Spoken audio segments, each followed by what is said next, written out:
நேற்று சீமான் அவர்கள் லாக்அப் டெத்தால் இறந்த அஜித்குமார் அவங்களுடைய வீட்டுக்கு போய் நிவாரண தொகையெல்லாம் கொடுத்து ஆறுதல் சொல்லியிருக்காங்க.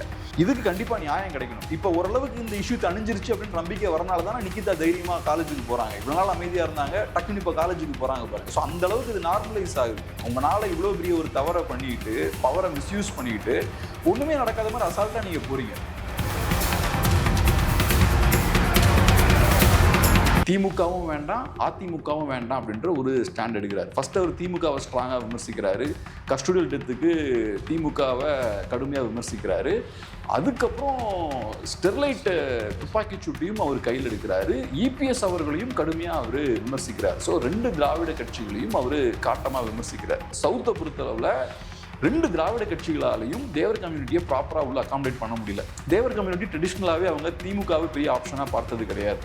அதிமுக கிட்ட அதிமுகவில் ரொம்ப ஸ்ட்ராங்காக இருந்தாங்க, ஒரு பேக்கிங் கம்யூனிட்டியாக இருந்தாங்க. இப்போ பெரிய ஒரு அதிருப்தி இருக்குது, வேறு ஆப்ஷன்ஸ் இல்லை. ஸோ இப்போ அங்கே என்டிகேவை உள்ளே கொண்டு போகிறதுக்கான ஒரு ஃபெர்டைல் கிரவுண்டுமாங்க இல்லையா, நல்ல ஒரு வாய்ப்பு இருக்குது. அதை நல்லா ஸ்ட்ராங்காக யூஸ் பண்ணுறாரு.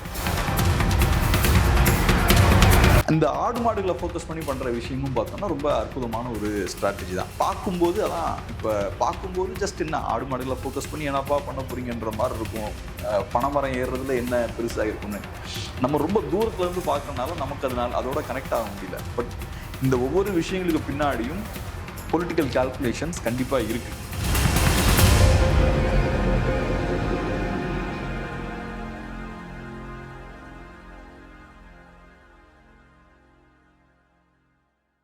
தமிழ் தடம் நேயர்களுக்கு வணக்கம். இன்று நம்மோடு உரையாட ஊடகவியலாளர் திரு கேப்ரியல் அவர்கள் இணைந்திருக்காங்க. வாங்க பேசலாம். வணக்கம். வணக்கம்.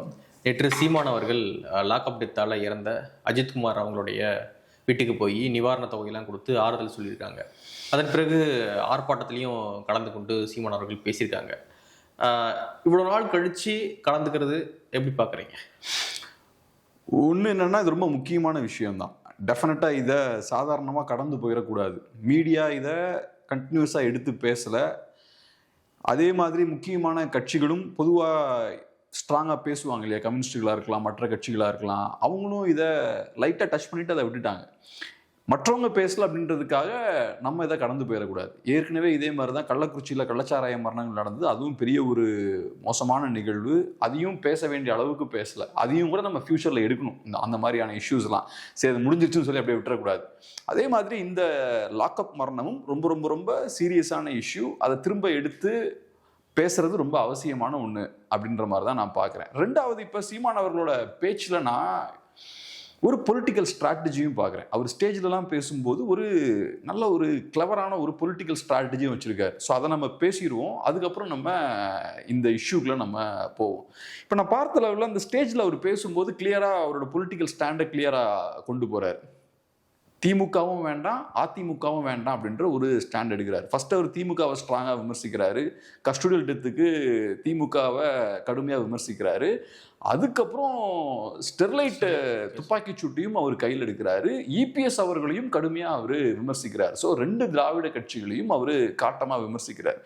அங்கே இருக்கக்கூடிய ஆடியன்ஸ் கிட்ட இருந்து பெரிய ஒரு சப்போர்ட்டும் அதுக்கு கிடைக்குது. இதை நம்ம எப்படி புரிஞ்சுக்கணும்னா, இப்போ டிடிவி தினகரன் அவர்கள், சசிகலா அவர்கள், ஓபிஎஸ் அவர்கள்லாம் அதிமுகலேருந்து நீக்கப்பட்டிருக்காங்க. இந்த விஷயம் நடந்ததுக்கப்புறம் தேவர் கம்யூனிட்டி மத்தியில் அதிமுகவுக்கு பெரிய செல்வாக்கு இல்லை. ஸோ அவங்க அதிருப்தியில் இருக்காங்க. அதனால தான் பாஜகவில் வந்து நயினார் நாகேந்திரன் அவர்களை தலைவராக போட்டு கூட்டணி வச்சிருக்காங்க அப்படின்னு சொல்லப்படுது. அவங்களோட ஸ்ட்ராட்டஜி, பாஜகவோட ஸ்ட்ராட்டஜி. ஸோ அதிமுக ஒரு இடத்துல வீக்காக இருக்காங்கன்னா அதை நம்ம பேலன்ஸ் பண்ணிக்கலாம் அப்படின்றது தான் அவங்களோட ஸ்ட்ராட்டஜி. பட் இப்போ என்ன விஷயம்னா, அதுக்கப்புறம் டிடிவி தனியாக கட்சியை ஆரம்பிக்கிறாரு. தேவர் ஓட்ஸ் வந்து அங்கே உள்ளே வராங்க. அதே மாதிரி ஓபிஎஸும் கண்டெஸ்ட் பண்ணுறாரு.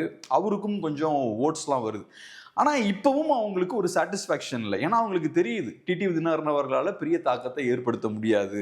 ஒரு காலத்தில் அதிமுகவோட பேக்கிங் கம்யூனிட்டியாக இருந்தாங்க தேவர் கம்யூனிட்டி. இன்னைக்கு டிடிவி தினகரனால் அம்மா மக்கள் முன்னேற்ற கட்சியால் அவ்வளோ பெரிய தாக்கத்தை ஏற்படுத்த முடியல. அதே மாதிரி ஓபிஎஸ் அவர்களாலையும் பெரிய தாக்கத்தை ஏற்படுத்த முடியல. அதிமுகலையும் அவங்களுக்கு அதிருப்திகள் இருக்கு, அதிமுகவுக்குள்ளேயும் போக முடியல. ஸோ இப்போ அவங்களுக்கு பெரிய ஆப்ஷன்ஸ் இல்லை. 24ல் அவங்க பாஜகவை லைட்டா ஒரு ஆப்ஷனா பார்த்தாங்க. இன்ஃபேக்ட் அண்ணாமலை அவர்களும் அதை யூஸ் பண்ணார். அண்ணாமலை அவர்களும் காட்டாம ஐபிஎஸ் எல்லாம் விமர்சிச்சாரு, அது ஒர்க் ஆச்சு. ஆனா இப்போ பாஜகவும் போய் அதிமுகலேயே சேர்ந்துக்கிட்டாங்க. ஸோ இப்போ மதுரையை பொறுத்தளவில் ஒரு வேக்குவம் இருக்கு. தேவர் கம்யூனிட்டிக்கு ஒரு நல்ல ஸ்ட்ராங்கான ஒரு பொலிட்டிக்கல் பார்ட்டி வேணும். அந்த ஸ்பேஸை ஃபில் பண்றதுக்கு சீமான் அவர்கள் முயற்சி பண்றாரு. அது பாஜக ஃபில் பண்ணாத அப்படின்னு நினைக்கிறீங்களா? தலைவராக ஒரு தேவர் சமூகத்தை சார்ந்தவர் வந்து போட்டிருக்காங்க. ஸோ பாஜகவால் அது ஃபில் பண்ண முடியாதுன்னு நினைக்கிறீங்களா? என்னோட பாயிண்ட் அதுதான், பாஜகவால் ஃபில் பண்ணிருக்க முடியும். 24ல் பாஜக எடுத்த ஸ்டாண்ட் எடுத்திருந்தாங்கன்னா பாஜகவால் அதை ஃபில் பண்ணியிருக்க முடியும், ஓரளவுக்காவது பண்ணியிருக்க முடியும். அண்ணாமலை அந்த முயற்சியை பண்ணார். ஆனால் இப்போ என்ன ஆயிருக்குன்னா, பாஜக அதிமுக கூட போய் சேர்ந்துருக்கு. தேவர் கம்யூனிட்டி வந்து அதிமுக இன்னைக்கு நேற்று மாதிரி பாசிட்டிவா பார்க்கலையே. ஸோ அப்படி இருக்கும்போது நீங்க அதிமுகவோட போய் சேரும்போது நேச்சுரலா நீங்க எதிர்பார்க்கிற அளவுக்கு அந்த வேலையை சரியா செய்ய முடியாது இல்லையா? ஸோ அந்த சிக்கல் இருக்கு. ஸோ இப்போ அங்க ஒரு பொலிட்டிக்கல் வேக்குவம் இருக்கு. அந்த பொலிட்டிக்கல் வேக்குவமை சீமான் அவர்கள் கரெக்டா அவரு ஃபோக்கஸ் பண்றாரு. நான் ஏற்கனவே பேசியிருக்கேன், தமிழ் நேஷனலிஸ்ட் பார்ட்டிஸ் வந்து இதான் ஃபர்ஸ்ட் டைமா ஒரு தமிழ் நேஷனலிஸ்ட் பார்ட்டி இவ்வளோ பவர்ஃபுல்லாக தமிழ்நாட்டில் க்ரோ ஆயிருக்கு. 8 இயர்ஸில் பெரிய ஒரு க்ரோத்தை வந்து பார்த்துருக்காங்க. 1லேருந்து 8ஆக மாறி இருக்கு. அதுக்கான காரணம் என்னன்னா, சீமான் அவர்களுக்கு அந்த எலக்டோரல் பாலிடிக்ஸை அண்டர்ஸ்டாண்ட் பண்ணக்கூடிய ஒரு கெப்பாசிட்டி உண்டு. யூஸ்வலாக பவர்ஃபுல் லீடர்ஸ் நல்லா பேசுவாங்க, நல்ல மொழிப்பற்று தேசப்பற்றுலாம் அவங்க வச்சுருப்பாங்க. ஆனால் அவங்களுக்கு அந்த எலக்டோரல் பாலிடிக்ஸுக்கான அந்த கேம் வந்து புரியாது. ஓட்ஸ் எப்படி ஃபங்க்ஷன் ஆகுது அப்படின்ற விஷயம் அவங்களுக்கு நிறைய நேரங்களில் தெரியாது. பட் சீமான் அவர்களுக்கு அந்த கால்குலேஷன்ஸ் தெரியும். இப்போ ஒரு ஊர் இருக்கு, ஒரு டாமினன்ட் கம்யூனிட்டி, 2 டாமினன்ட் கம்யூனிட்டி இருக்காங்க, அவங்களுக்கே சீட்ஸ் போய்கிட்டு இருக்கு. அப்போ 3ஆவதா இன்னொரு கம்யூனிட்டி வந்து ரொம்ப அதிருப்தியில் இருப்பாங்க, அந்த ஓட்ஸை எப்படி டார்கெட் பண்ணலாம், இந்த மாதிரியான விஷயங்களை வந்து அவர் கரெக்டாக பண்ணுவார். ஸோ திராவிட கட்சிகளால் ஒரு குரூப் அகாமடேட் பண்ண முடியலன்னா அந்த குரூப்பை ஈஸியாக உள்ளே கொண்டு வருவதற்கான வேலைகளை வந்து கண்டினியூஸாக அவர் இதுக்கு முன்னாடி பண்ணியிருக்காரு, வெற்றிகரமாகவும் பண்ணியிருக்காரு நிறையா பகுதிகளில்.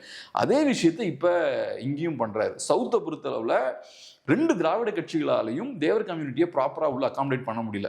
தேவர் கம்யூனிட்டி ட்ரெடிஷ்னலாகவே அவங்க திமுகவை பெரிய ஆப்ஷனாக பார்த்தது கிடையாது. அதிமுக கிட்ட அதிமுகவில் ரொம்ப ஸ்ட்ராங்காக இருந்தாங்க, ஒரு பேக்கிங் கம்யூனிட்டியாக இருந்தாங்க. இப்போ பெரிய ஒரு அதிருப்தி இருக்குது, வேறு ஆப்ஷன்ஸ் இல்லை. ஸோ இப்போ அங்கே என்டிகேவை உள்ளே கொண்டு போகிறதுக்கான ஒரு ஃபர்டைல் கிரவுண்டுமாங்க இல்லையா, நல்ல ஒரு வாய்ப்பு இருக்குது. அதை நல்லா ஸ்ட்ராங்காக யூஸ் பண்ணுறாரு. அதனால தான் அவர் 2 கட்சியுமே அடிக்கிறார். யூஸ்வலாக நம்ம பார்த்தோம்னா ஏடிஎம்கே பெருசாக டார்கெட் பண்ண மாட்டார் சீமான். பட் இந்த இடத்துல பார்த்தோம்னா 2 பார்ட்டியும் அதனால தான் அவர் ஸ்ட்ராங்காக அடிக்கிறார். ஸோ அங்கே இருக்கக்கூடிய அந்த ஸ்பேஸை நம்ம அறுவடை பண்ணணும் அப்படின்ற மாதிரி பார்க்குறாரு. இன்னொரு முக்கியமான விஷயம் என்னன்னா, தேவர் கம்யூனிட்டி பவர்ஃபுல்லான ஒரு கம்யூனிட்டியும் கூட.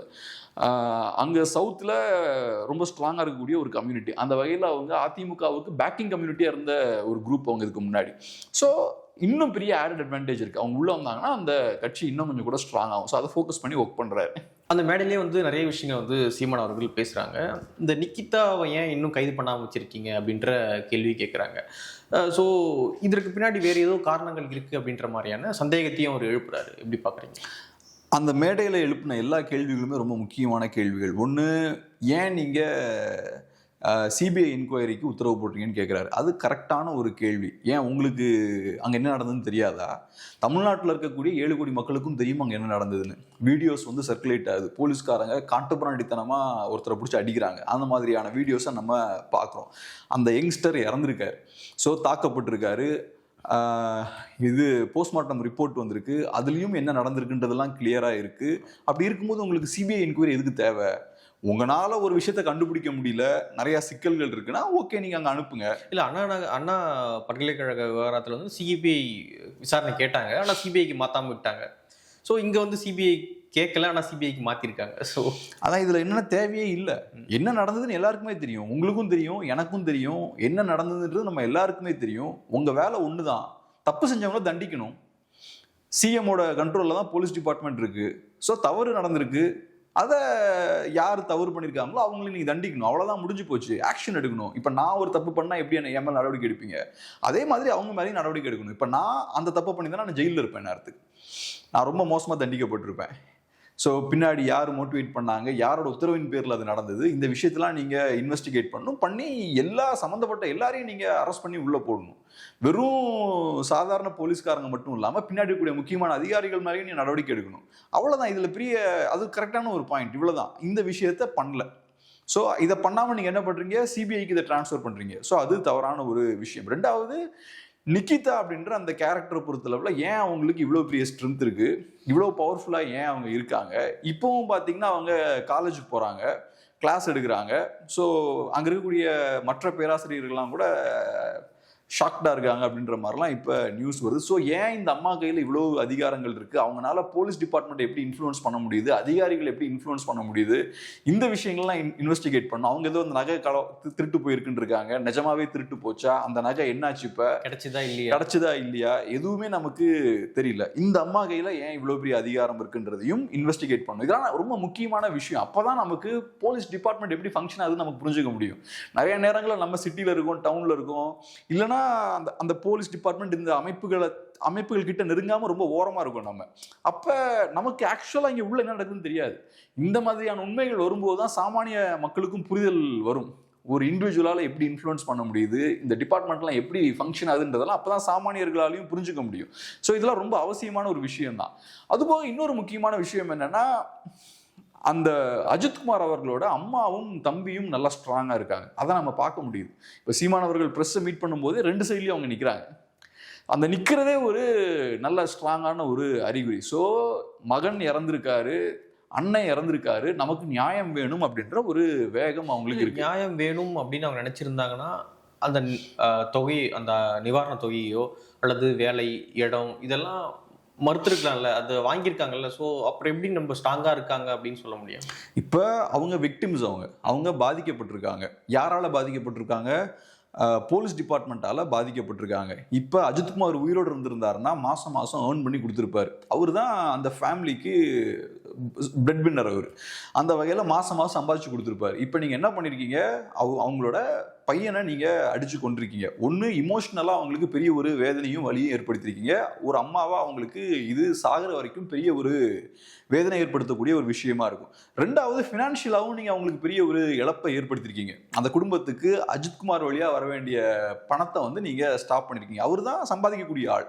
அப்படி இருக்கும்போது நீங்கள் ஒரு இழப்பை ஏற்படுத்தி கொடுக்கும்போது நியாயப்படி நீங்கள் அதுக்கு நஷ்ட ஈடு கொடுக்கணும். ஸோ அந்த மாதிரியான நியாயமான நஷ்ட ஈடு தான் அது. ஸோ அதை வாங்குறதுல எந்த தப்பும் கிடையாது. நீங்கள் அந்த நஷ்ட ஈடை வாங்கிட்டு, அந்த இழப்பீடை வாங்கிட்டு கூட நீங்கள் பேரலாக நியாயத்துக்காகவும் நீங்கள் போராடலாம். அவரோட இந்த கஸ்டோடியல் டெத்துக்காகவும் அதை எதிர்த்தும் நீங்கள் போராடலாம். அது அந்த விஷயத்தை அவங்க பண்ணுறாங்க. ஸோ அவங்க 2 பேரும் ஸ்ட்ராங்காக இருக்காங்க.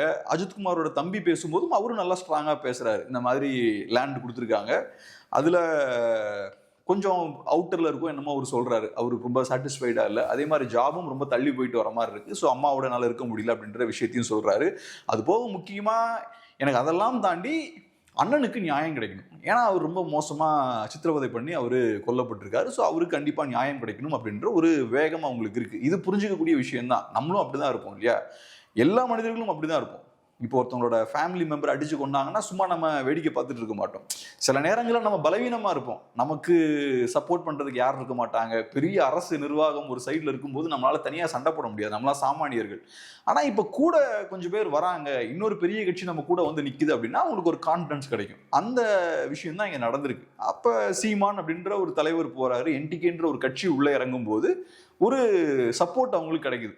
ஸோ அவங்களும் கூட நிற்கிறாங்க. அதனால இந்த இஷ்யூ அவங்க திருப்பி கையில் எடுக்கிறது இருக்குல்ல, ஒரு மாதிரி இந்த இஷ்யூ அப்படியே மறக்கடிக்கப்படுதோ அப்படின்ற ஒரு சூழல் ஏற்படும் போது திரும்ப அந்த இஷ்யூவை கையில் எடுத்து அந்த இஷ்யூவுக்கு திரும்ப உயிர் கொடுக்கறது ரொம்ப அவசியம்னு நினைக்கிறேன். இதை இன்னும் நல்லா பேசணும், இதுக்கு கண்டிப்பா நியாயம் கிடைக்கணும். இப்ப ஓரளவுக்கு இந்த இஷ்யூ தணிஞ்சிருச்சு அப்படின்னு நம்பிக்கை வரனால தானே நிக்கிதா தைரியமா காலேஜுக்கு போறாங்க. இவ்வளவு நாள் அமைதியா இருந்தாங்க, டக்குன்னு இப்ப காலேஜுக்கு போறாங்க பாருங்க. ஸோ அந்த அளவுக்கு இது நார்மலைஸ் ஆகுது. உங்களால இவ்வளவு பெரிய ஒரு தவறை பண்ணிட்டு, பவரை மிஸ்யூஸ் பண்ணிட்டு, ஒண்ணுமே நடக்காத மாதிரி அசால்ட்டா நீங்க போறீங்க. சாதாரண ஒரு காவலர் அவரு அஜித்குமார், அவரை போட்டு இந்த அடி அடிக்கிறாங்க. இந்த அம்மா எங்கிருந்து இந்த அம்மாவுக்கு இவ்வளவு பெரிய பவர் கிடைச்சது? கிட்ட போய் சீண்ட கூட மாட்டேங்கிறீங்க. இன்னும் பெருசா எதுவும் பண்ண வேணாம், நார்மலான ஒரு ஆக்ஷன் எடுங்க, கரெக்டா அவங்கள விசாரிங்க. அது கூட எதுவும் பண்ணாம அசால்ட்டா அந்த அம்மா இவ்வளவு கான்பிடென்ட்டா இருக்கு. அப்ப எவ்வளவு மோசமா இருக்கு பாருங்க சிஸ்டம். ஸோ அதனால இந்த மாதிரியான விஷயங்கள், கள்ளக்குறிச்சியில நடந்த கள்ளச்சாராய மரணங்களா இருக்கலாம், அண்ணா யூனிவர்சிட்டியில் நடந்த விஷயமா இருக்கலாம், இதுவா இருக்கலாம், இதெல்லாம் பேரலா இன்னொரு சைட்ல வந்து இன்னொரு உலகம் இருக்குங்க. அதிகாரம் கையில் வச்சிருக்கவங்க எல்லாம் வேற ஒரு உலகத்துல வாழ்ந்துட்டு இருக்காங்க. அவங்க பண்ற அட்டூழியத்துல அப்பப்ப இந்த மாதிரியான சாதாரண மக்கள் அப்பப்ப போய் மாட்டிக்கிறாங்க அதுல. ஸோ அதை கண்ட்ரோல் பண்ணணும். சீமான் பேசுகிறாங்க, அவங்களுடைய தம்பிகளும் பேசுகிறாங்க, நிறைய மேடைகள்ல அடிக்கடி பேசிகிட்டே இருக்காங்க. இந்த மேடைகளில் கூட நிறைய பேசியிருந்தாங்க. என்ன அப்படின்னா, காவல்துறைக்கு அப்படின்னு ஒரு சங்கம் வேணும். அவங்க சங்கம் இல்லாததுனால அவங்களுடைய வழியை சொல்ல முடியாமல் இருக்காங்க. அதனால் வந்து ப்ரெஷர் ஆகுது, அவங்க வெளிக்காட்டுறாங்க அப்படின்லாம் சொல்கிறாங்க. நாங்கள் ஆட்சிக்கு வந்தால் வந்து காவல்துறைக்கு ஒரு சங்கம் அமைத்து கொடுப்போம், இப்படி மற்ற துறைகளுக்கு சங்கம் இருக்கும், அது போல் வந்து காவல்துறைக்கும் ஒரு சங்கம் வந்து இருக்கும் அப்படின்ட்டு சொல்கிறாங்க. ஸோ இது எப்படி பார்க்குறீங்க? என்னை பொறுத்தளவில் காவல்துறைக்கு சங்கம்லாம் இருக்கக்கூடாது. இஃப் அஃப்கோர்ஸ் அவங்களுக்கு ரூல்ஸ் படி அவங்க ஒர்க் பண்ணணுன்றது ஒன்று, அதே மாதிரி அவங்களோட டியூட்டியும் நார்மலாக இருக்கணும். எப்படி ஒரு ஐடி எம்ப்ளாய்க்கு கரெக்டாக ஸ்ட்ரக்சர்டான ஒரு டியூட்டி இருக்குல்ல, 8 மணி நேரம் 9 மணி நேரம் வேலை பார்க்கணும், தேவையில்லாத வேலைகள்லாம் அவங்கள பார்க்க விடக்கூடாது, ஸ்ட்ரெஸ்ஃபுல்லான விஷயங்கள்லாம் அவங்கள பண்ணக்கூடாது, அதே மாதிரி கவுன்சிலிங் இந்த மாதிரி விஷயங்கள்லாம் ப்ராப்பராக இருக்கணும். ஆனால் நீங்கள் காவல்துறைக்கு சங்கம் அமைக்கிறதுன்றது எனக்கு என்னமோ அது கரெக்டான ஒரு விஷயமா படல. இல்லை, மற்ற மாநிலங்களில் இருக்குது, பாண்டிச்சேரியில் கூட இருக்குது, வெஸ்ட் பெங்காலில் கூட இருக்குன்னு நினைக்கிறேன். எனக்கு தெரியல, வெஸ்ட் பெங்காலில் இருக்குன்னு நினைக்கிறேன். ஆனால் என்ன ஆகும்னா, இன்னைக்கு சில யூனியன்ஸ்லாம் இருக்குது. யூனியன் வரும்போது என்ன ஆகும்னா, கூட இருக்க சக எம்ப்ளாயீஸுக்கு ஃபுல் ப்ரொடெக்ஷன் கொடுப்பாங்க. அதாவது ஒரு 100 பேர் ஒரு யூனியனில் இருக்காங்க, ஒருத்தருக்கு ஒரு பிரச்சனை வந்தால் அந்த 100 பேரும் சேர்ந்து அந்த ஒருத்தருக்கான பிரச்சனையை ஹேண்டில் பண்ணுவாங்க. அதான் யூனியனோட அதுவும் ஒரு ஒர்க்கு. கலெக்டிவாகவும் அவங்க பண்ணுவாங்க. அதே மாதிரி ஒரு இண்டிவிஜுவல் எம்ப்ளாய்க்கு பிரச்சனை வரும்போதும் அவங்க கூட இருப்பாங்க. இப்போ சில நேரங்களில் என்ன ஆகும்னா, மற்ற தொழில் பொறுத்தளவில் பிரச்சனை இருக்காது.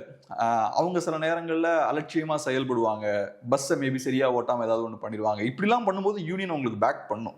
ஸோ அப்போ என்ன ஆகும்னா, போலீஸ் டிபார்ட்மெண்ட்டை பொறுத்தளவில் அவர் கையில் பவர் இருக்குது, அதிகார பதவி. அவர் அதிகாரத்தை எங்கேயாவது மிஸ்யூஸ் பண்ணும்போது என்ன ஆகும்னா, யூனியன் அவங்கள பேக் பண்ணும். யூனியன் வந்து இப்போவே வந்து இந்த அளவுக்கு சப்போர்ட் பண்ணது அரசாங்கம். அப்படி இருக்கும்போது யூனியன் ஒன்று வந்ததுன்னா ஒன்றுமே பண்ண முடியாது அப்படின்ற நிலை. ஸோ இந்த யூனியன்ற கான்செப்ட் எதுக்கு வருதுன்னா, ஒர்க்கிங் கிளாஸ்க்கான அது கான்செப்ட். அது தொழிலாளர்களை ஒன்றிணைக்கிறதுக்கு தான் யூனியன். என்ன பொறுத்தளவு காவல்துறை அதிகார வர்க்கம் இல்லையா? காவல்துறையை நான் வந்து தொழிலாளர்களாக பார்க்கல. தொழிலாளர்னா என்ன, ஒர்க்கர்னா என்ன? இப்போ நீங்கள் ஒரு ஒர்க்கர், நான் ஒரு ஒர்க்கர். ஏன்னா நம்ம ஒரு விஷயத்தை பண்ணுறோம், ப்ரொடியூஸ் பண்ணுறோம், அதை நான் யூடியூபுக்கு கொடுக்குறேன், யூடியூப் எனக்கு பணம் கொடுக்குறேன், அட்வர்டைசர்ஸ் எனக்கு பணம் கொடுக்குறான், இது ஒரு ப்ராடக்ட். காவல்துறை வந்து சர்வீஸ் எதுவும் ப்ரொவைட் பண்ணல, இந்த மாதிரியான விஷயங்கள் எதுவும் பண்ணல. நீங்கள் வந்து மேபி அவங்க ஊருக்கு ப்ரொடெக்ஷன் கொடுக்குறாங்கன்ற மாதிரி சொல்லலாம். ஆக்சுவலாக ப்ராக்டிக்கலாக நீங்கள் பார்த்தீங்கன்னா, காவல்துறைன்றது இங்கே இருக்கக்கூடிய அதிகார வர்க்கத்தோட ஒரு எக்ஸ்டென்ஷன். உலகம் ஃபுல்லாக அதுதான் பண்ணியிருக்கு. நீங்கள் அதிகார வர்க்கத்தை சேலஞ்ச் பண்ணிங்கன்னா காவல்துறை உங்கள் மேலே கை வைக்கும். ஸோ அதனால் நீங்கள் காவல்துறைக்கு யூனியனை கொடுத்தீங்கன்னா, அந்த யூனியன் வந்து உங்களுக்கு எதிராக தான் திரும்பும். காவல்துறை கையில் இன்னும் அதிகமான பவர்ஸ் கொடுத்துரும். அதனால் அரசாங்கத்துக்கு இன்னும் நெருக்கடி கொடுப்பாங்களோ? அரசாங்கத்துக்கு கொடுக்க மாட்டாங்க, மக்களுக்கு கொடுப்பாங்க. ஓகே, இப்போ அஜித்குமாருக்கு ஒரு பிரச்சனை அந்த மாதிரி நடக்குதுன்னு வச்சுப்போம், 5 காவலர்களை அரெஸ்ட் பண்ணுறாங்கன்னு வச்சுப்போம். அப்போ யூனியன் யார் பக்கம் நிற்கும்? காவல்துறை பக்கம். காவல்துறையோட யூனியன் தானே அது. ஸோ அப்போ எதுக்கு நம்ம அதை சப்போர்ட் பண்ணணும்? ஸோ என்ன பொறுத்தளவில் காவல்துறைக்கும் சரி, ஆர்ம் ஃபோர்ஸஸுக்கும் சரி, யூனியன்லாம் இருக்கிறது ஒரு கரெக்ட் கிடையாது. ஓகே, இன்னொரு விஷயமும் வந்து சீமான் அவர்கள் முன்னெடுக்கிறாங்க. என்ன அப்படின்னா, ஆடு மாடுகளின் மாநாடு அப்படின்னு சொல்லிட்டு முன்னெடுக்கிறாங்க. நீங்கள் முன்னாடியே வந்து தேவர் சமூக வாக்குகளை சீமான் குறிவைக்க வாய்ப்பு இருக்குது அப்படின்ற மாதிரி பேசியிருந்தீங்க. ஸோ இந்த மாநாடையும் வந்து மதுரையில் வந்து அவங்க நடத்துகிறாங்க. இன்று மாலை வந்து நடைபெற இருக்கிறது. கிட்டத்தட்ட ஒரு 3000 ஆடு மாடுகளை முன்வைத்து அவர் வந்து பேச போகிறாரு அப்படின்றதெல்லாம் என்ன பேசுவார் அப்படின்னு ஒரு எதிர்பார்ப்போட நிறைய பேர் காத்துக்கிட்டு இருக்காங்க. ஸோ இது ஒரு நல்ல ஸ்ட்ராட்டஜியாக பார்க்குறீங்களா? இதை அதான் இப்போ நீங்கள் சொன்ன மாதிரி மதுரையை ஃபோக்கஸ் பண்ணி தான் இதுவும் பண்ணுறாங்க. திமுகவும் மதுரையை ஃபோக்கஸ் பண்ணுறாங்க, என்டிகேவும் மதுரையை ஃபோக்கஸ் பண்ணுறாங்க. மதுரையை ஃபோக்கஸ் பண்ணும் அப்படின்ற தேவை பார்த்தோம்னா நிறையா அமைப்புகளுக்கு, கட்சிகளுக்கெல்லாம் இருக்குது. அதுக்கான காரணம் நான் சொன்ன அந்த வேக்கம் தான். அந்த சவுத்து அப்படின்றது மதுரையை ஃபோக்கஸ் பண்ணால் சவுத்தை ஃபோக்கஸ் பண்ண மாதிரி மதுரையில் ஒரு பெரிய பொலிட்டிக்கல் வேக்கம் இருக்குது. ஓகே, மதுரையில் பெரிய பொலிட்டிக்கல் வேக்கம் இருக்குது. தேவர்களை பொறுத்தளவில் அவங்களுக்கு இன்றைக்கி ஒரு பொலிட்டிக்கல் ஃப்ரண்ட் இல்லை. அவங்க ஒரு பவர்ஃபுல் கம்யூனிட்டி, ஆனால் அவங்களுக்கு தேவையான ஒரு அரசியல் அமைப்பு இல்லை. ஒரு காலத்தில் அதிமுக இருந்தாங்க, இன்னைக்கு இல்லை. ஸோ அப்படி இருக்கும்போது இன்றைக்கி அவங்களுக்கு பெரிய ஒரு ஸ்பேஸ் இருக்குது. இதை கேபிட்டலைஸ் பண்ணணும்னு எல்லாம் முயற்சி பண்ணுறாங்க. என்டிகேவும் அந்த விஷயத்த பண்ணுறாங்க. ஸோ மதுரையை ஃபோக்கஸ் பண்ணி பண்ணுறாங்க. மேபி அதுக்குன்னு பண்ணுறாங்கன்னு நான் சொல்லலை, பட் அது ஒரு கான்ட்ரிபியூட்டிங் ஃபேக்டராக இருக்கலாம் அப்படின்றது என்னோட அண்டர்ஸ்டாண்டிங். அந்த ஆடு மாடுகளை ஃபோக்கஸ் பண்ணி பண்ணுற விஷயமும் பார்த்தோம்னா ரொம்ப அற்புதமான ஒரு ஸ்ட்ராட்டஜி தான். பார்க்கும்போது அதான் இப்போ பார்க்கும்போது ஜஸ்ட் என்ன ஆடு மாடுகளை ஃபோக்கஸ் பண்ணி என்னப்பா பண்ண போகிறீங்கன்ற மாதிரி இருக்கும். பனைமரம் ஏறுறதுல என்ன பெருசாக இருக்குன்னு நம்ம ரொம்ப தூரத்துலேருந்து பார்க்குறனால நமக்கு அதோட கனெக்ட் ஆக முடியல. பட் இந்த ஒவ்வொரு விஷயங்களுக்கு பின்னாடியும் பொலிட்டிக்கல் கால்குலேஷன்ஸ் கண்டிப்பாக இருக்குது. ஸோ இப்போ சீமான் அவர்களோட மெயின் ஃபோக்கஸ் பார்த்தோம்னா ரூரல் சென்டர்ஸை அவர் ஃபோக்கஸ் பண்ணுறாரு, கிராமங்களை அவர் ஃபோக்கஸ் பண்ணுறாரு. நார்மலாக அவர் பேசக்கூடிய எல்லா விஷயங்களையும் நீங்கள் பார்த்தீங்கன்னாலே விவசாயம், கிராமம், தற்சார்பு பொருளாதாரம் இந்த மாதிரியான விஷயங்களுக்கு அதிகப்படியான முக்கியத்துவம் சீமான் அவர்கள் கொடுக்குறாரு. தொழிற்சாலை அப்படின்றதே அவர் அளவுக்கு பேச மாட்டார். இந்த மாடர்ன் இண்டஸ்ட்ரியலைசேஷன், நகரங்கள் இதை பற்றின பெரிய இது கிடையாது, பெரிய பிடிப்பது மேலே கிடையாது. இன்ஃபேக்ட் அவரோட பர்சனலாக அவரோட விருப்பமுமே கூட கொஞ்சம் இயற்கை சார்ந்து வாழணும், இயற்கையான வாழ்க்கை வாழணும், இயற்கைக்கு பிரச்சனை கொடுக்காம இயற்கையோடு சேர்ந்து வாழணும் அப்படின்ற ஒரு விஷயம்தான். எந்த அளவுக்கு ப்ராக்டிக்கல் அதெல்லாம் தாண்டி அதுதான் அவரோட ஸ்டாண்ட். அது பொலிட்டிக்கலாகவும் நிறையா ரிட்டர்ன்ஸை வந்து கொடுத்துருக்கு. ஸோ கிராமங்கள் பக்கம் விவசாயம் பண்ணக்கூடியவங்க இவங்கெல்லாம் நல்லா சப்போர்ட் பண்ணியிருக்காங்க நாம் தமிழர் கட்சியை. அந்த வகையில் இப்போ இந்த கல்லறுக்கிற போராட்டமாக இருக்கலாம், இப்போ ஆடு மாடுகளுக்கான மாநாடாக இருக்கலாம், இந்த விஷயங்கள்லாம் எலக்டோரலாகவும் நல்ல பெனிஃபிட்ஸை கொடுக்கும். விவசாயிகள் பார்த்தோன்னா நான் சொன்னேன் இல்லையா, கம்யூனிட்டி வைஸ் சில கம்யூனிட்டிகள் அதிருப்தியில் இருப்பாங்கன்னு. திராவிட கட்சிகள் 2 பேரும் நம்மளை புறக்கணிக்கிறாங்க, எங்கே போகலான்னு தெரியாமல் நிறைய பேர் இருப்பாங்க, அவங்கள அகாமடேட் பண்ணுவார் நான் சொன்னேன் இல்லையா. அதே மாதிரி விவசாயிகள் இந்த தொழிலாளர் வர்க்கம்ல ஒரு முக்கியமான ஒரு பார்ட் வந்து விவசாயிகள். அந்த விவசாயிகளும் பெரிய அளவில் புறக்கணிக்கப்பட்டிருக்காங்க. இந்தியா முழுக்க புறக்கணிக்கப்பட்டிருக்காங்க. தமிழ்நாட்டிலையும் விவசாயிகள் புறக்கணிக்கப்படுறாங்க. கண்டிப்பாக 25 to 35% மக்கள் வந்து இன்னமும் விவசாயம் சார்ந்து தமிழ்நாட்டில் இருப்பாங்க. அரௌண்ட் 25 to 35 இருப்பாங்கன்னு நினைக்கிறேன். ஸோ அப்படி இருக்கும்போது அது பெரிய ஒரு சங்க் அந்த ஓட் ஷேர். அவங்கள ஃபோக்கஸ் பண்ணி சீமான் அவர்கள் நிறைய விஷயங்களை பண்ணுறாரு. ஸோ இப்போ எலெக்ஷன் வரும்போது இந்த மாதிரியான விஷயங்கள் பண்ணும்போது நமக்கு பார்த்தா பெரிய லாஜிக் இல்லாத மாதிரி இருக்கும், ஆடு மாடுகளை ஃபோக்கஸ் பண்ணி என்ன பண்ணலான் இருக்கும். ஆனால் ஓவராலாக இந்த விஷயத்தை விவசாயிகள் எப்படி பார்ப்பாங்க, அந்த விவசாயி வர்க்கம் எப்படி பார்க்கணும்னு நம்ம பார்க்கணும். அவர் பனைமரம் ஏறுறது அவங்க எப்படி பார்ப்பாங்க அப்படின்ற மாதிரி பார்க்கணும். ஸோ அவங்க ரொம்ப பாசிட்டிவாக அதை பார்ப்பாங்க. ஸோ எல்லாருமே இண்டஸ்ட்ரியலைசேஷன், ஜிடிபி, எஃப்டிஐ எப்படி உள்ளே கொண்டு வருது, எக்கனாமிக் க்ரோத், 1 trillion எக்கானமின்லாம் நமக்கு புரியாத மொழியில் பேசும்போது நமக்கு ஏற்ற மாதிரி ஒருத்தர் பேசுகிறாரு, பனைமரம் ஏறுறாரு, இங்கே வந்து ஆடு மாடுகளோட மாநாடு நடத்துறாரு. இதெல்லாம் வைக்கும்போது இந்த மாதிரி விஷயங்கள்லாம் விவசாயிகளோட க்ளோஸாக இருக்கக்கூடிய விஷயங்கள், பனைமரமாக இருக்கலாம், ஆடு மாடுகளாக இருக்கலாம், இந்த விஷயங்கள்லாம். ஸோ அதெல்லாம் பண்ணும்போது இந்த மக்களோட ஈஸியாக இன்னும் ஜெல்லாக முடியும், கனெக்ட் ஆக முடியும். ஸோ ஏற்கனவே ஒரு ஓட் ஷேரை நல்லா சாலிடாக ஃபோக்கஸ் பண்ணியிருக்காரு சீமான் அவர்கள். அதை எக்ஸ்பேண்ட் பண்ணுறாங்க இப்போ. ஓகே, நீங்கள் சொன்னீங்க அவங்க வந்து ரூரலில் தான் வந்து ஃபோக்கஸ் பண்ணுறாங்க அப்படின்னு சொல்லிட்டு. கமலஹாசன் அவர்கள் போட்டி போடும்பொழுது சிட்டியில் தான் அவருக்கான அந்த ஓட் பேஸ் அப்படின்றது இருந்தது. ஆனால் சீமான் அவருடைய ஓட் பேஸ் அப்படின்னு பார்த்தீங்கன்னா அவருடைய ரெக்கார்ட் எடுத்து பார்க்கும்பொழுது ரொம்ப ரூரலில் தான் நல்லா ஓட்டு வாங்குறாரு, சிட்டியில் கொஞ்சம் டல்லாக தான் கட்சி இருக்குது அப்படின்னு பார்க்க முடியும். ஸோ ரூரலில் ஃபோக்கஸ் பண்ணாலே வெற்றி பெற முடியும் அப்படின்னு நினைக்கிறாங்களோ? ரூரலில் ஃபோக்கஸ் பண்ணுறதுல நிறைய சிக்கல்களும் இருக்குது. உங்களுக்கு நல்ல ஸ்ட்ராங்கான அரசியல் இருக்கணும், அந்த மக்களோட நம்பிக்கையை வெல்லக்கூடிய அளவுக்கு ஒரு அரசியல் உங்களுக்கு ஸ்ட்ராங்காக இருக்கணும். அதெல்லாம் இருக்கிறனால தான் அந்த மக்களை வந்து உங்களால் வென்றெடுக்க முடியுது. இப்போ நீங்கள் கிராமப்பகுதிகளெலாம் போனீங்கன்னா மக்களுக்கு அங்கே தமிழ் பற்று இருக்கும், கவிதை எழுதுகிற விஷயங்களா இருக்கும். இப்போ நீங்கள் சிட்டியில் இருக்கக்கூடிய ஸ்கூல்ஸ்லாம் படிக்கும்போது அது இருக்காது. ஆனால் நீங்கள் டவுன் கிராமம் போனீங்கன்னா அங்கே வேற ஒரு கல்ச்சர், அங்கே மேடை பேச்சில் நிறைய ஆர்வம் இருக்கும் அவங்களுக்கு, இந்த விஷயங்கள்லாம் இருக்கும். ஸோ அது அந்த ஏரியாவை நீங்கள் டார்கெட் பண்ணணும்னா அதுக்கேற்ற அரசியல் இருக்கணும். இப்போ கமலஹாசன் மாதிரியான ஆளுக்கு சிக்கல் என்னன்னா அவருக்கு அரசியல் கிடையாது. அரசியல் இல்லை அவர்கிட்ட, எந்த அரசியலுமே கிடையாது. அரசியலே கிடையாது. சென்டரிசம்னா அது என்ன அரசியல்? சென்டரிசம்ன்றாரு. சென்டரிசம்னா என்ன அரசியல்? லெஃப்ட் ரைட்டு 2 இருக்குது, அப்போ நடுவில் வேற ஓகே சென்டர் அப்படின்றது தான் அது. அப்போ சென்டரிசம்லாம் ஒன்றும் கிடையாது. ஸோ நீங்கள் சென்டரிசம்னு சொல்கிறீங்க, இதை போய் நீங்கள் கிராமத்தில் போய் எப்படி எக்ஸ்பிளைன் பண்ணுவீங்க? எக்ஸ்பிளைனே பண்ண முடியாது. ஸோ நல்ல புத்திசாலியான பொலிட்டீஷியன்னா நீங்கள் முன்னெடுக்கக்கூடிய அரசியலை ஒரு மனுஷனால கன்சியூம் பண்ண முடியும், அதை உள்வாங்க முடியும். கிராமத்தில் இருக்கவன்ட்டு நீங்கள் பேசும்போது கல் இறக்குறது, ஆடு மாடுகளுக்கான மாநாடு, தற்சார்பு பொருளாதாரம் இதெல்லாம் பேசும்போது அவன் வந்து இதெல்லாம் கன்சியூம் பண்ண முடியும். ஆனால் இன்னொரு பக்கம் பார்த்தீங்கன்னா கம்யூனிசம் அப்படின்றது ஒரு அறிவியல் பூர்வமான ஒரு தத்துவம் அப்படின்னு சொல்லுவாங்க. ஆனால் கம்யூனிசத்தை வந்து படித்தவனாலே புரிஞ்சிக்க முடியாது, ரொம்ப ட்ரபிள் கொடுக்கும் அது. ஸோ ஆனால் அந்த கட்சி வந்து ஆட்சியெலாம் பிடிக்குது இல்லையா? இப்போ கம்யூனிசமில் ஒரு லாஜிக் இருக்கும். நான் சொல்கிறது சென்டரிசமை நீங்கள் அறிவாளிக்கும் சொல்ல முடியாது, சாதாரண மனிதனுக்கும் சென்ட்ரிசமை கொண்டு போக முடியாது. சரி, ஒரு பெரிய அறிவாளிகிட்ட நீங்கள் சென்ட்ரிசம்னா என்னன்னு சொல்லுவீங்க? யார்ட்டையுமே அதை நீங்கள் எக்ஸ்பிளைன் பண்ண முடியாது. நான் சென்ட்ரிசம்னு ஒன்று கிடையாது. கம்யூனிசமை பொறுத்தளவில் அறிவாளிகள்னு வரும்போது உட்காந்து தியரிட்டிக்கலாக பயங்கரமாக டிஸ்கஸ் பண்ணலாம். டாஸ் கேபிட்டலை வச்சுக்கிட்டு, வேஜ் லேபர் அண்ட் கேபிட்டல்லாம் வச்சுக்கிட்டு சொசைட்டி எப்படி ஃபங்க்ஷன் ஆகுது, அது இதுன்னு முதலாளித்துவம், மூலதனம்னு நீங்கள் நிறையா பேசலாம். ஆனால் சிம்பிளாக ஒர்க்கர்ஸ்ட்டை வரும்போது சிம்பிள் ஃபார்முலா தான். தொழிலாளர்கள் ஒரு குரூப்பு, முதலாளிகள் ஒரு குரூப்பு. தொழிலாளர்களோட மிகப்பெரிய பிரதான எதிரி முதலாளிகள். முதலாளிகள் தான் நம்மளை சுரண்டிட்டு இருக்கான். நீ அடிக்க வேண்டியது முதலாளிகள். ஸோ கம்யூனிசமோட சிம்பிள் ரூல் இதுதான். சிம்பிளா ஒர்க்கர்ஸ்ட போகும்போது ஃபார்முலா இவ்வளவுதான். மேல உட்காந்து கட்சியில டாப் லெவல் லீடர்ஷிப்பும் அறிவுஜீவிகளும் பேசும்போது மூலதனம் அது இதுன்னு ஏகப்பட்ட விஷயங்கள் பேசுவாங்க. ஆனா ஒர்க்கர்ஸ்ட போகும்போது சிம்பிள் ரூல் தான். நீ ஃபேக்டரியில ஒர்க் பண்றனா உன் முதலாளி தான் உன்னோட எதிரி. தொழிலாளிக்கு முதலாளி எதிரி. எப்படி தமிழ் தேசியத்துக்கு திராவிடம் எதிரியோ, எப்படி திராவிடத்துக்கு ஆரியம் எதிரியோ, அதே மாதிரி தொழிலாளனுக்கு முதலாளி தான் எதிரின்றதுதான் அவங்களோட பேசிக் ஃபார்முலா. அதை பேஸ் பண்ணி தான் பில் பண்றாங்க. அறிவாளிக்கும் சொல்ல முடியும், படிக்காத பாமரனுக்கும் சொல்ல முடியும். அந்த கம்யூனிசம் ரெண்டு இடத்துலயும் அந்த மாதிரி இருக்கும். ஆனால் சென்ட்ரலிசத்தை அப்படி சொல்ல முடியாது. சென்ட்ரலிசம்ல எதுவுமே இல்லை, அதான் சிக்கல். நான் கூட கமலஹாசன் அவர்களை பேட்டி எடுத்திருக்கேன். எனக்குமே அவர்கிட்ட பேசும்போது எனக்கு என்னன்னு புரிஞ்சுக்க முடியல. அவரால் எதுன்னு சரி பெருசாக டிஃபைன் பண்ண முடியல. இது வரைக்கும் அவர் அந்த கட்சி லான்ச் பண்ண டைம்ல 1921 அந்த டைம்லலாம் சென்ட்ரலிசம்லாம் சொல்லி எது பேசினாலுமே எனக்கு தெரிஞ்ச சென்ட்ரலிசமுக்கு அவராலே ஒரு கிளியரான எக்ஸ்பிளேஷன் கொடுக்க முடியல. எல்லாம் மையமாக இருக்கணும் அது இதெல்லாம் சொல்றாரே தவிர அதை ப்ராப்பராக டிஃபைன் பண்ண முடியலையே அதை. ஸோ அதனால அப்படிப்பட்ட ஒரு தத்துவத்தை நீங்க வந்து பாமர மக்கள்கிட்டலாம் நீ எடுத்துட்டு போக முடியாது. இப்போ விஜயும் சொல்றாரு, திராவிடமும் சொல்றாரு, தமிழ் தேசியமும் சொல்றாரு, அதுதான் இந்த மண்ணோடைய கண்ணுன்றாரு. ஸோ இதுலயும் ஒரு குழப்பம் இருக்குன்னு கண்டிப்பா குழப்பம் இருக்கு. இதையும் மக்கள்கிட்ட புரிய வைக்க முடியாது. கண்டிப்பா கொண்டு போய் சேர்க்க முடியாது. நீங்க திராவிடமும் தமிழ் தேசியமும் ஒண்ணுன்னா நீங்க சாதாரண மக்கள்கிட்ட எப்படி கொண்டு போய் சேர்ப்பீங்க?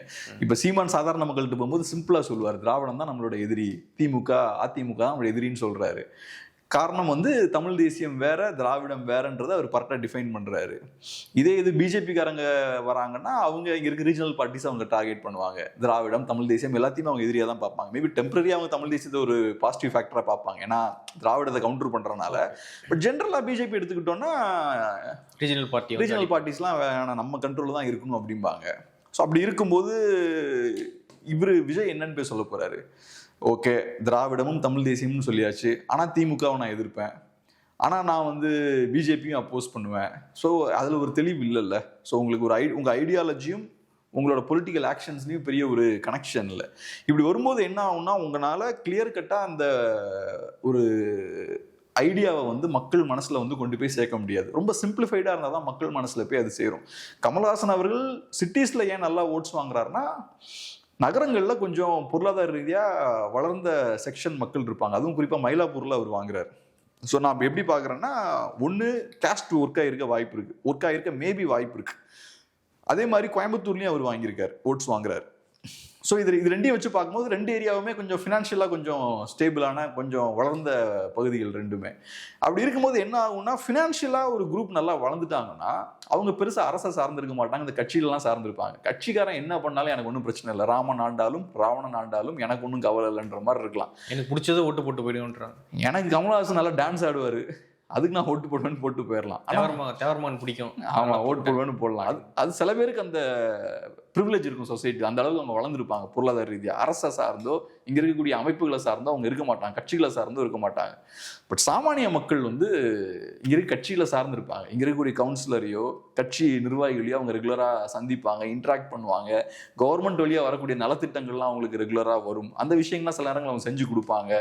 ஸ்கூல் அட்மிஷனாக இருக்கலாம், ஹாஸ்பிட்டல்ஸில் சர்வீஸை யூஸ் பண்ணுறதா இருக்கலாம். இது ரெகுலராக அவன் யூஸ் பண்ணிக்கிட்டே இருப்பான். கவர்மெண்ட்டோட அவன் ரெகுலர் இன்ட்ராக்ஷனில் இருப்பான் சாமானியன்.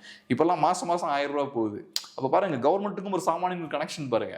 அவன் வீட்டுக்குள்ள கவர்மெண்டோட கை வந்து உள்ள போகுது, அப்படி உள்ள போய் பேக்கெட்ல காசை வச்சுட்டு வருது. அப்போ அந்த இன்ட்ராக்ஷன் இருக்கு பாருங்க. அதனால சாமானியன் வந்து ரொம்ப சீரியஸா இருப்பான். ஒரு பொலிட்டிக்கல் டிசிஷன் எடுக்கணும்னா இவருனால நமக்கு பிரயோஜனம் இருக்குமா? கமல்ஹாசனோட அவங்களுக்கு கனெக்டோட ஆக முடியாது. அவர் கம்ப்ளீட்டா வேற டோன்ல இருப்பார். இப்போ சீமான்னா அவரு அந்த மக்களோட மக்களா இருக்கக்கூடிய ஒரு நபர். அவரும் கிராமத்துல இருந்து வந்தவர். இன்ஃபேக்ட் அவர்னால கிராமத்து மக்களோட இன்னும் கூட ஈஸியாக இன்ட்ராக்ட் பண்ண முடியும், மிங்கிள் ஆக முடியும், அவங்களோட ஒன்றுக்குள்ள ஒன்றா ஆக முடியும். இதெல்லாம் கமல்ஹாசனால பண்ண முடியாது. கமல்ஹாசனோட கனெக்டே ஆக மாட்டாங்க. ஸோ அதனால ஒரு அப்பர் கிளாஸ் ஓட்டர்ஸ் வந்து போடுறாங்க, இவர் நல்லா படித்தவர், பெரிய இன்டெலெக்சுவல், இவர் ஏதோ பண்ணுவார்னு அவங்க ஏதோ நினச்சிருக்காங்க. ஓகே, சீமான் அவர்களுடைய ஓட்டுன்றது கிராமப்புறம் சார்ந்துதான், அதை ஃபோக்கஸ் பண்ணி கண்டிப்பாக ஒர்க் பண்ணுறாரு. ஓகே, இப்போ என்ன சொல்கிறாங்க அப்படின்னா, ஓட்லாம் பர்சன்டேஜ்லாம் குறையும் அப்படின்லாம் ஒரு பேச்சு போயிட்டு இருக்கு இல்லையா? ஸோ இதை எப்படி பார்க்குறீங்க சீமான் அவர்கள்? தெரில, எல்லாமே அசம்ஷன்ஸ் தான். உண்மையை சொல்ல போனால் இந்த தடவை 8% வாங்கினாங்கல்ல, நான் வாங்குவாங்கன்னு நினைக்கல. நான் நினச்சேன்னா 6-7% வாங்குவான்னு நினச்சேன். என் மைண்டில் ஆனால் 6 தான் நான் வச்சுருந்தேன். அஃப்கோர்ஸ் வெளியில் பெருசாக பேசலாம், நான் என் மைண்டில் ஒரு 6 மேபி 7 வரும்னு நினச்சிட்டு இருந்தேன். ஏன்னா லோக்சபா எலெக்ஷன்ஸ் இது சண்டன் வரும்போது ஒன்று டிஎம்கே பிஜேபின்னு அவங்க நரேட்டிவை பில்ட் பண்ணாங்க. பிஜேபி கிட்ட பிஎம் கேண்டிடேட் இருக்காங்க, டிஎம்கே அலைன்ஸுக்கு ஒரு பிஎம் கேண்டிடேட் இருக்காங்க. ஏடிஎம்கேவுக்கு அதில் சிக்கல் அந்த எலெக்ஷனில். என்டிகே கிட்ட ஓட்டு போடுறதுல லாஜிக்கே இல்லைல்ல. லோக்சபா எலெக்ஷனில் யார் பிஎம்னு முடிவு பண்ணும்போது இங்கே வந்து ஓட் போட வேண்டிய அவசியமே இல்லை. ஆனால் 8% ஓட்டை வந்து லோக்சபாலேயே வாங்கிட்டாங்க. எனக்கே அது ஆச்சரியமாக தான் இருந்தது. அப்படி இருக்கும்போது நம்ம ப்ராக்டிக்கலாக கால்குலேஷன்ஸ்லாம் வைக்கும்போது விஜய் உள்ள வராரு, ஆன்டி டிஎம்கே ஓட்ஸை ஃபோக்கஸ் பண்ணுறாரு, சீமானும் அதே ஆன்டி டிஎம்கே ஓட்ஸ் தான் ஃபோக்கஸ் பண்ணுறாரு. ஸோ இதெல்லாம் வச்சு பார்க்கும்போது சிக்கல் இருக்குமோன்ற மாதிரிலாம் தோணுது. பட் என்ன நடக்கும்னு நம்ம சொல்ல முடியாது. நான் ஏற்கனவே சொன்ன மாதிரி ஒரு சொசைட்டியில் ஒரு அரசியலுக்கான தேவை வந்துருச்சுன்னா நீங்கள் என்னதான் குட்டிக்காரன் நடிச்சாலும் அதை ஸ்டாப் பண்ண முடியாது. காமராஜர் என்னெல்லாமோ பண்ணி பார்த்தும் அவரால் திராவிட இயக்கத்தோட வளர்ச்சியை அவரால் ஸ்டாப் பண்ண முடியல. நிறையா முயற்சிகள்லாம் பண்ணார். ஃபர்ஸ்ட் எலெக்ஷனில் டிஎம்கே கொஞ்சம் சீட்ஸ் வின் பண்ணும்போது அந்த சீட்ஸ் எல்லாம் நெக்ஸ்ட் எலெக்ஷனில் வர விடாமல் பண்ணிடணும், அவங்களை அந்த இடத்துலலாம் தோக்கடிக்கணும்னா நிறையா முயற்சி பண்ணார். ஆனால் அதெல்லாம் தாண்டி ஜெயிச்சிட்டாங்க.